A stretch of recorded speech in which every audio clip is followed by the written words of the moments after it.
Welcome to the world of Mishnayot. On our screen, we have a set of Kahati Mishnayot. If you look closely at the sides of the Mishnayot, you will count up and you'll see there are 63 Masechtot that make up all of the Mishnayot.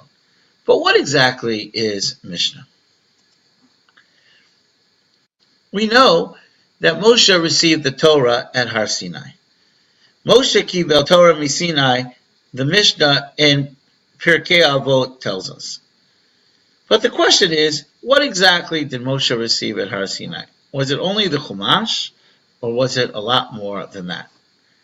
So we know there is a pasuk in Parshat Bechukotai that says, Eile hachukim v'hamishpatim.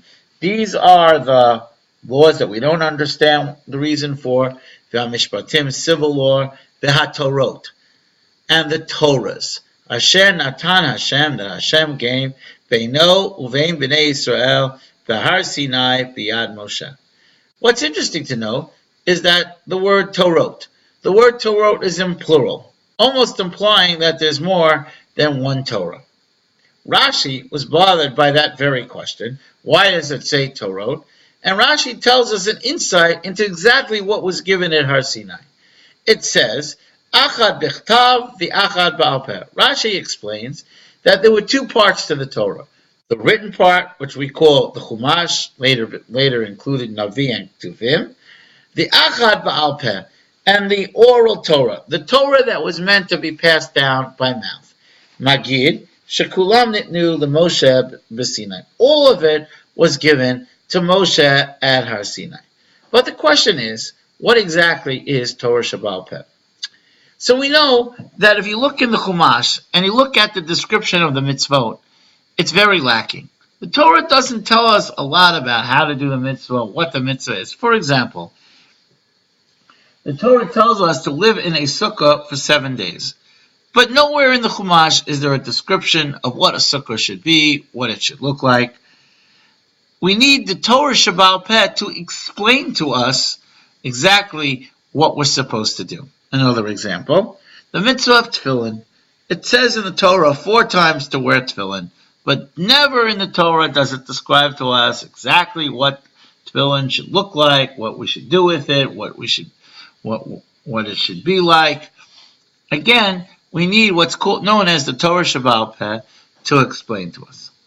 Now, where do we find the Torah Sheba'al Peh? So originally, the Torah Sheba'al Peh was passed down by word of mouth.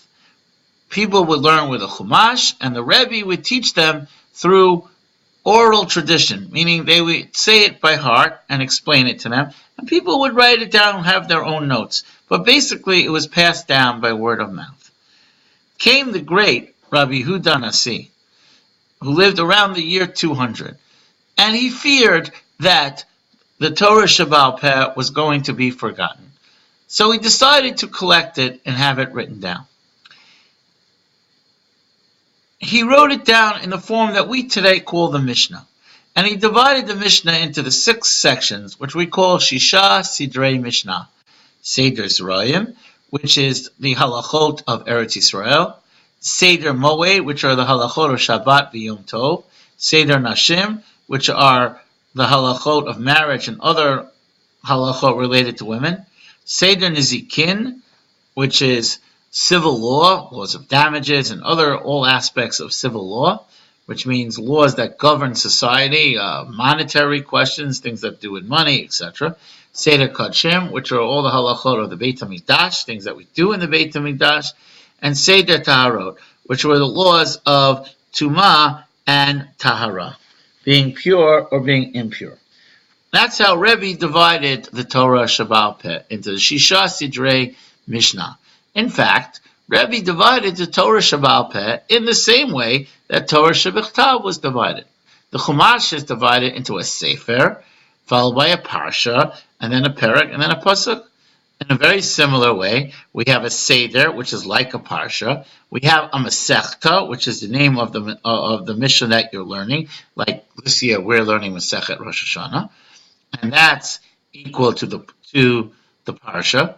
Then you have a Perek, which is equal in both, and in Chumash it's called a pasuk, and in Mishnah it's called a Mishnah.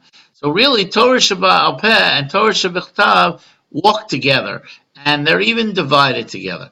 And again, Rebbe wrote it down because he was afraid that it was going to be forgotten. Well, what we call today Torah Sheba'al Peh is really the Mishnah, the Gemara, as well as Midrashim. This is just a little understanding about exactly what Mishnah is.